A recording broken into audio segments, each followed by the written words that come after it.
Tamil Nadu assembly ఎన్నికల ఓట్ల లెక్కింపు ప్రక్రియ ఉత్కంఠభరితంగా కొనసాగుతోంది. రాష్ట్ర వ్యాప్తంగా వస్తున్న ట్రెండ్స్ లో తమిళగ వెట్రి కజగం టీవీకే అనూహ్య ఫలితాలు సాధిస్తుండటంతో రాజకీయ ముఖచిత్రం ఒక్కసారిగా మారిపోయింది. పార్టీ అధినేత నటుడు విజయ్ తన తొలి ఎన్నికల్లోనే ప్రభంజనం సృష్టిస్తుండటంతో అటు రాజకీయ వర్గాల్లోనూ ఇటు అభిమానుల్లోనూ భారీ ఉత్సాహం నెలకొంది. ప్రస్తుతం ఉన్న ట్రెండ్స్ ప్రకారం విజయ్ నివాసం వద్ద ఏదైనా అవాంఛనీయ సంఘటనలు జరగకుండా అధికారులు ముందు జాగ్రత్త చర్యలు చేపట్టారు.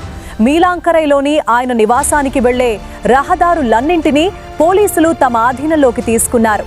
విజయ్ ఇంటి వద్ద అదనపు పోలీసు బలగాల మోహరించాయి.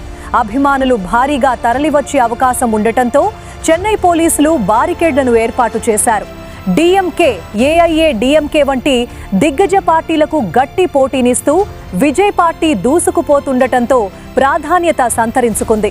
కౌంటింగ్ కేంద్రాల వద్ద కూడా టీవీకే శ్రేణుల కోలాహలం కనిపిస్తోంది. తుది ఫలితాలు వచ్చేసరికి ఈ ఆధిక్యం ఇలాగే కొనసాగితే తమిళనాడు రాజకీయాల్లో సరికొత్త అధ్యాయం మొదలైనట్టేనని విశ్లేషకులు భావిస్తున్నారు.